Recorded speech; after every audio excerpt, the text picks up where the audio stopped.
mbokku téléspectateurs yi asalaamaaleykum ñi ngi rafetlu ànd bi ak télévision Futur Média juróom-ñaari waxtu dem ba teg fanweeri simili bisimila ci xibaar yi li ci gën a fës administration pénitentiaire indi leeral ci anam yi Amath Ba génne àdduna moom Amath Ba nag ñu dencoon ko ci kasob camp pénal buñ sukkandikoo ci rapport autopsie bi nga xamante ni ñoom waa administration pénitentiaire yeggee nañ ñu ko li ko tax mu faatu rek mooy dafa amoon jafe-jafe ci xol bi ak tamit noyyi gi ba tax na sax procureur de la république ubbi na ci information judiciaire enquête ba ñu jox ko waa police bu Grand Yoff ngir rek ñu càmbar lu ni mel wante nag ñoom leeral na ni amul benn métit buñ gis ci yaram wi ak tamit ak bundu xataal bu mën a tax mu génn àdduna. ñu wax ba léegi rek ci seeraayu prix xar yi nemmeeku ci jamonoy tabaski gi waa union nationale des consommateurs nag ñoom jàpp ni daal seeraay googu lu jët njaak gouvernement bu Sénégal moom mooy njaak ndax rek ñoom ñoo réglé wut marché xar yi ba tax na rek bëgg nañ ñu indi ci saafara ca nam gën a gaawee. Youssou Ndour xaatim ab déggoo bu dox ci digganteem compagnie bi di Royal Air Maroc ngir rek ñu waajal xew-xew bu mag bi di Bercy 2017 ñoom nag ñu daal di koy tàmm it mu daal di nekk ambassadeur bi ne dina def kéemtulaay kattanam ba daal di def promotion tourisme ci Afrique ak tamit destination Sénégal xaatim boobu tey ci suba lañ ko amal ginnaaw rek moom Youssou Ndour bi ñu ko defee it mu nekk kon ambassadeur Royal Air Maroc. Afro basket ci jigéen ñi bu ci kanamee Sénégal dina jàkkaarloo ak Cameroun ci quart de finale yi muy nag jongante boo xamante ni ñu ngi ciy xaar gaynde yi ndax ñaari équipe yooyu laale nañ ci édition bii ñu weesu ci 2015 ba Sénégal fekkoon leen fële ci Yaoundé duma leen jël coupe bi indi ko fii ci Ndakaaru ñoom ñaar nag ku ci gagné da nga dem rek daje ji ak Mozambique indi mbetteel ci compétition bi ndax ñoom ñoo duma Angola ci 61-47 monte day Angola bokkoon nañ ci ñi naan ay favori ci boobee compétition mbokk yi su ngeen taaxirloo ñu yaatal xibaar yi.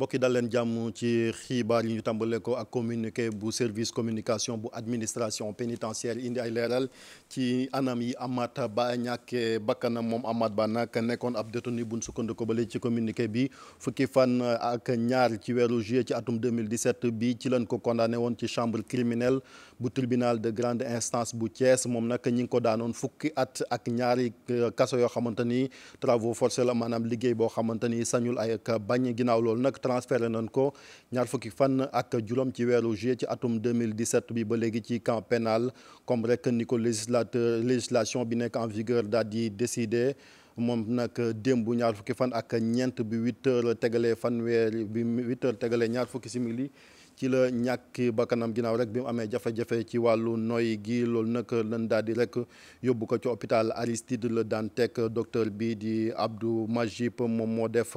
autopsie boobu nag lam xamle mooy mbiram cardiopathie hypertrophique dilatée moom moo ko jàpp maanaam rek jafe-jafe ci xol bi ak tamit noyyi googu wante li nemmeeku buñ sukkandikoo ba léegi ci bi communiqué mooy amul benn traumatisme wala tey ay jafe-jafe yoo xamante daal ay gaañu-gaañu la lu nemmeeku ci yaram yu mën a firndeel ne doon ko bund xataal kon procureur de la république moom mi nga xamante ni mooy seen kilifa nag ubbi na ci information judiciaire daal di jël l'enquête bi jagleel ko rek commissariat Grand Yoff ngir rek mu gën koo leeral buñ sukkandikoo kon ci communiqué bi nga xamante ni service communication bu administration pénitentiaire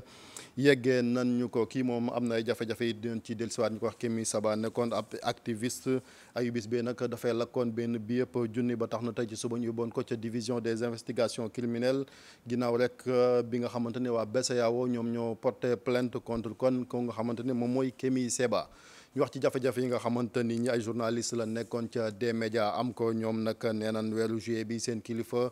di nekk ca direction boobu fayu leen ba tax na rek ñu jàpp ni yooyee kilifa jalgati nañ article L65 bu code du travail tey ci suba nag ñu doon jàkkaarloog taskatu xabaar yi ngir rek wane seen métier Cheikh Tidiane Dione ak Diafara Ba. nees rek bëggoon taxaw la ab section Synpics te quotidien bi ñu duppee La Tribune ak kii di PDG bu groupe D-Média dafa dàq ñi nga xam ne nag ñoom ñoo bëggoon sos lool ci journal boobee moom nag li muy xamle mooy dafa am ay jafe-jafe ci wàllum koppar suñu sukkandikoo ci kàddu ñuy ñaxtu. yéen ñi nga xam ne seen société bi seen entreprise bi Tribune dafa def 214 millions de pertes yéen ñii damay reconduire seen contrat waaye koo xam ne yow nee nga mu ngi lay liggéeyal ba pare yaa ngi perte loo koy signalaatee contrat bu bees. jóge ci ñetti employés ba ci 680 employés yu nga xam ni salaire bi mu leen di fay boo ko boolee lépp global mi ngi war a toll ci 120 millions ba dem ba ni ko maanaam liggéeyam dox na dox boo xam ni moom Bougane romb na sax Sénégal daf koo xeeb Sénégal xat na ci moom léegi dem na ba Côte d'Ivoire daal fay implanté te am na yeneen yu ci topp parce que am na ay ñoom Benin ay yeneen ay Mali mu ngi ci injecté ci tabax baak ci matériel bu bees ba mu jënd nee na matériel de pointe temps yi sax yéen a gis publicité bi ñu koy wane ci télé bi injecté na ci 4 milliards. Cheikh Ndong ak ay ñooñam gis ne lii di article 65 ko daal di violé. te salaire bi nag jotewul dara ak xeex bi. kon moo ko tey. moo ko tey parce que mu ngi redéployer ñenn ñi dugal leen ci site boo xam ne bëgguma ko sax am jël ñenn di leen jox ay machine di maye ay xaalis yi télé bi di def lu ko neex moom wax na ko clairement ñii maa leen gën a bandi maa leen ëpp xaalis maa leen ëpp sëriñ dinaa leen xeex ci zaahir xeex leen ci baatin. section Synpics bu quotidien bi ñu duppe woon la tribune ñoom ñu ngi naqarlu tamit pataaral bi nga xam ay kilifa ci nguur gi ñu ngi ko amee. ministre bi toog naan day xaar ñu saisir ko officiellement mais ministre la dañ koo fal pour muy saytu parce que suñu xaalis lañ koy fay on est des citoyens sénégalais kon mënul ta évoquer ay non ay officiel ay parallélisme ay formalisme yoo xam ne kenn xamul lan la pour naan non yëgu ko yëg na ko da cee bëggut a wax su fekkee nag dafa am ñoo xam ne Sénégal dañ leen di laal ñeneen duñ leen laal ñu dañ ko war a xam. gannaaw lii bu mu weesoo yan jéego ngeen di tegaat. dañ koy wéyal ba géej gi far ba mu far luñ ci góobee nag gar ko. ñu dem ca ndax géej jafe-jafe bi askan wi jànkonte nag bokk na ci géej gi na muy avancé wutali kër yi ba tax na gouvernement bu Sénégal yabal fa ay ndaw ci njiitalal directeur général bu APIX yore grand travaux bu état bu Sénégal ngir rek ñu indi ci saafara moom Mountaga Sy ànd ak maire ba la nemeeku daal mooy buñ ci waxul lii di Langue de Barbarie moom dana raaf ci kartu Ndar ba tax na rek am na ay saafara yoo xamante ne bëgg nañ ko caa indi muy ay investissement yu am solo Ousseynou Diop Habib Seck. ginnaaw ba géej gi ñëwee ci li nga xamante ni mooy kër yi daaneel ci ay kër yu bare ubbi sax benn laaj gën a avancé jëm ci kër yi njiitu réew mi président de la république Macky Sall yónnee fi délégation ñoom nag bi ñëwee ci dëkk bi nee nañu li leen nekk na mbir moo xamante ni dañ ci war a taxaw na mu gën a gaawee ngir teggil askan wi coono yi ñuy dund. géej dafa nekk dëkkandoo ko xam ne mën nga ko jëriñoo mais dina am situation yoo xam ne aussi mën nga ci am lor gi fi am tey mooy am nañu ay solution le président Macky Sall daf ñu jox ay instructions ndigal pour ñu ñëw en urgence ak état li mu am ci doole li mu am ci xam-xam li mu am ci ingénierie pour soulager les populations. duñ nelaw guddi am na ñoo xam ne ñi ngi ci école yi te loolu il faut que moom ñu mën cee trouver ay pexe yooyu nag dana am parce que même président ba mbir ma amee lu mu njëkk def mooy yónnee ay vivres génne enveloppe 10 millions ñu jox ko les sinistrés moom la ñu doon distribuer à raison de 50 000 francs par famille. nemmeeku bi directeur général bu APIX demoon na ca goxu Mbaaj ci Santhiaba Guet-Ndar ak Hydrobase mu ni plan bi nga xamante ni bu yees la solution yi ñu indi ay borom mi xam-xam ñoo koy jiite. am na ay initiative yi fi amoon initiative yooyu nag suñu tolloon naaw ci jéye yi am léegi il faut que ñu changer cadence bi moo tax ñuy ñëw fii di gunge monsieur le maire ci ndigalu président Macky Sall pour indi ay solution yu gaaw. géej gi di ñëw bu baax jëm ci kër yi nekk ci Langue de Barbarie Ndar ngir ñu gën a soppi xar kanamam yeneen i pexe sax judd na fi. dinañ indi ay solution yoo xam ne des solutions définitives mooy tax ku fi ñëw ëllëg nga war a mën a ñee waa Guet Ndar war ñu inscrire leen ci wàllu modernité parce que fii su ma gisee gaal yi ma gis nii ci dex gi ma gis li ma gis ci géej gi fii économie réelle moo fi nekk. askan wi nekk ci diwaan Ndar géej ak visite bi nga xamante ni délégation bu njiitu réew mi amal na ko ñu ngay dundee yaakaar jàpp ni liggéey yi fan yi lay ñu jëm dina tàmbali ngir ñu mën a génn ci coono bi ñuy dund. jërëjëf Ousseynou askanu Kenya nekk ca Ziguinchor ñoom la leen tere nelaw mooy ndoxu taw bu bari fan yi yëpp nag dafay taw ndox mu takku ba tax na rek seen kër yi ba daal di bëri ndox trop rax ci dolli tamit am na ay jaan yun fa gis yuy dem ca kër yi ba tax ñoom ñu ànd ci ak tiitaange lu toll ci juróom-benni jaan ñu daal di leen fay faat Boubacar Diassi Lamine Mandia. yi ñu ngi wéy di dunduloo ay jafe-jafe askanu Ziguinchor rawatina ñi dëkk quartier Kenya. askan wi di nettali fii jafe-jafe yu muy jànkonteel. jafe-jafe mooy inondation 3 jours de pluie ñu ngi ñaan autorité ñu ñëw gaaw ñëw génne ñu ci ndox. askan wi ni moom daal xam na li ko jural yi problème. situation bu métti la ñu ngi koy dund depuis 2004 ba tey lan moo indi situation boobu ñun balaa tali bi 54 bi jàmm la ñu amoon fii ñun xamuñu woon inondation taw bi day taw mu pare rek ñu génne suñu siège yi toog suñu ëtt yi mais depuis 2004 buñ ko defaree ba tey jàmm boobu ñun amatuñ ko nelawatuñu guddi nelawatuñu bëccëg. moo tax ñu ñaan ñu refaire pont bi pour ndox bi dem su demee ñu am jàmm du am inondation. ndox wi dafay faral di dugg ci ay paxi jaan yooyu di fekk si doomu aadama yi. danger bu mu am na fi ay reptiles. rey nañ juróom. ñu dund ak jaan yi ci biir kër yi guddi ak bëccëg dem ba ci guddi rek rey nañ fi jaan waaw. askan wi ne ndoxu taw yi ñoo ngi walangaan bay ko ci ñeenti quartier fekk si leen fii si Kenya. Pape Gorgui Ndong min dénk restructuration banlieue ngir xeex mbënn mi it ma nga woon ca Ziguinchor ngir nemmeeku yàqu-yàqu yi fa taw bi indi moom nag digg askan wi ne gouvernement bu Sénégal dina indi ay solution yoo xamante ni ngir rek ñu saafara jafe-jafe yooyu ñu déglu ko ci micro Boubacar Diassi ak Lamine Mandia. jafe-jafe bi nga xamante ne moom lañ ci njëkk a constaté mooy canal yooyu nga xamante ne ñoom ñoo fi existé dafa am loo xam ne moo bloqué canal yi pour mu dox bokk na ci li ko bloqué ordures ménagères yi mbalit mi nga xamante ne tey fekk nañ ko ci biir canal yi ba mu dem ba tere ndox mi mu jàll waaye it bokk na ci li nga xamante ne fekk nañ ko mooy ndox mi nga xamante ne buy taw day yóbbaale suuf su bari boo xamante ne suuf si bu ñëwee day ñëw fatt li nga xamante ne moom mooy canal yi ñaari obstacle yooyu daal jàpp nañ ne moo fi ëpp ci li nga xamante ne moom lañ gis mutukaay yëpp lañ jëloon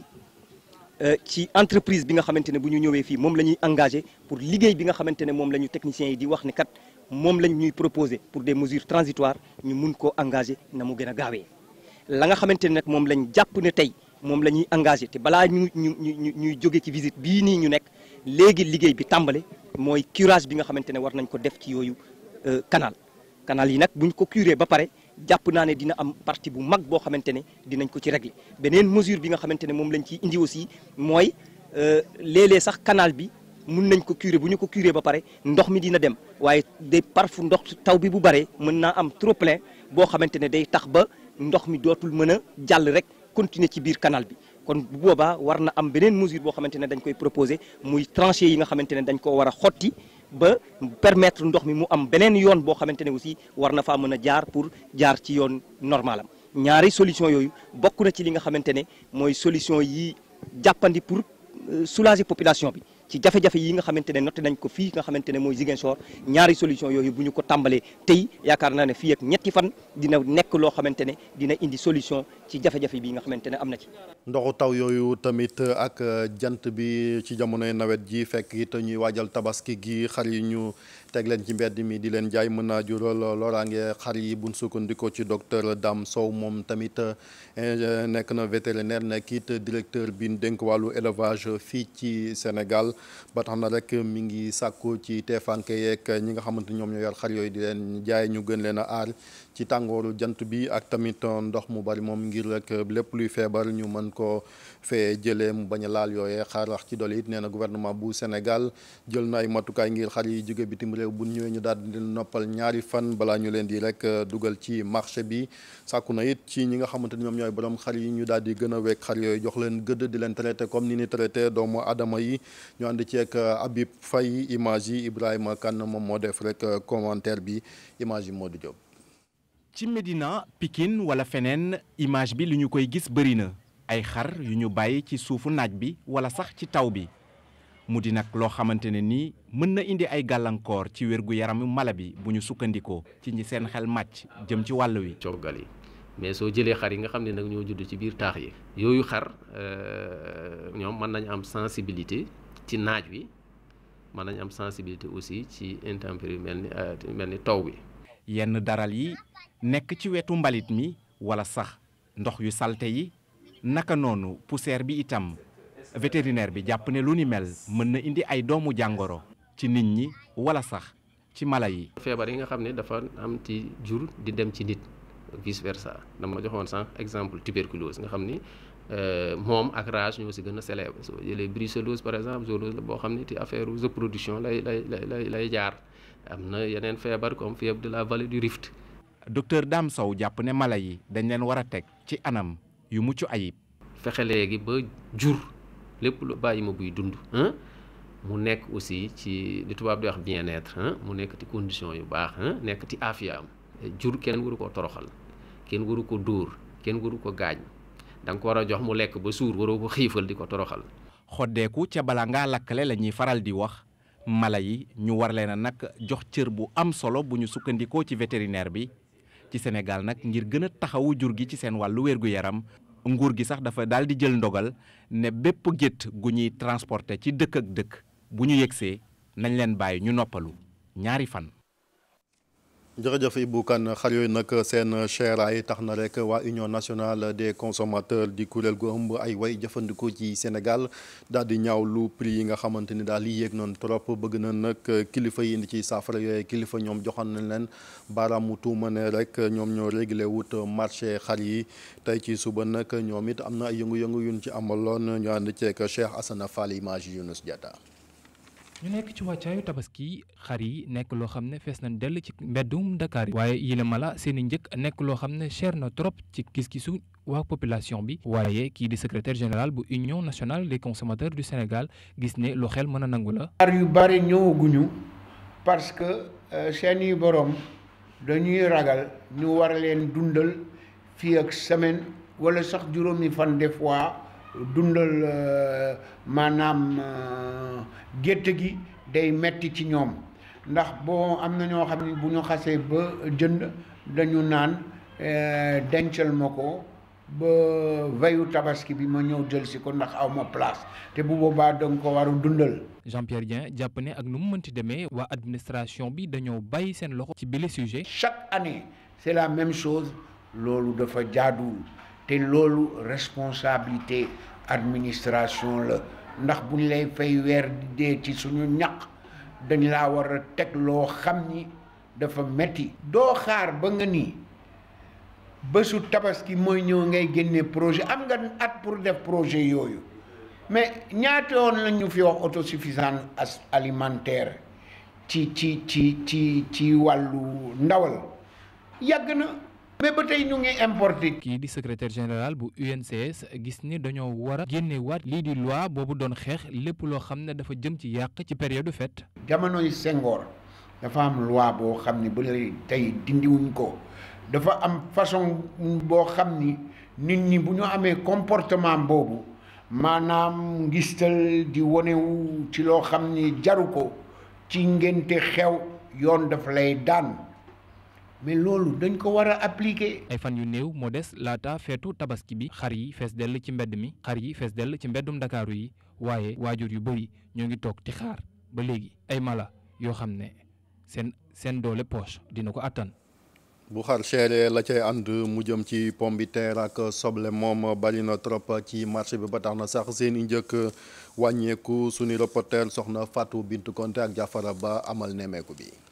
ay fan rek a des ñu dugg ci li nga xam ne moom moo di tabaski jamono ji nag liw jëm ci wàllu pomme de terre ak soble bari na loolu ci marché bi ba tax ni saag yi ña ngi koy jaayee 8000 francs wala 8500 francs rek. commencé na ñëw soble instant ñëw na pomme de terre bi tamit instant am na saag yi ñu ngi koy jaay 8500 mu ngi gën a wàcc quoi keroog ay 9000 10000 la doon jar mais léegi wàcc na mu ngi si 8500 pomme de terre non pomme de terre France bi moo am.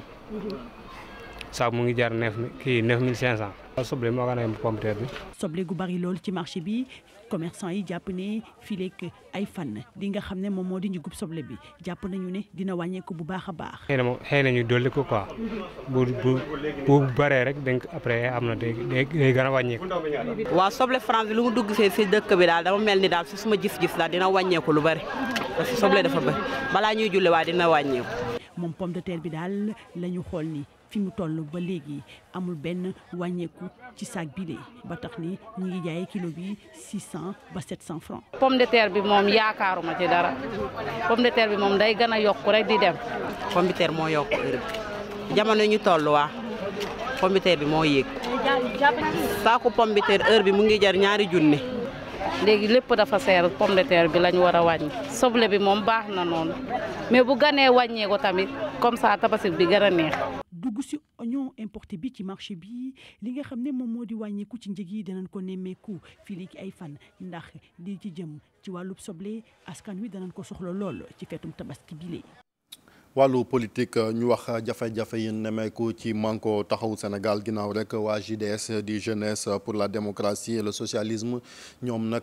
nee nan dañuy génn ci boobee coalition ber seen yoon bokk ndax danoo jàpp ni coalition bi danoo lànk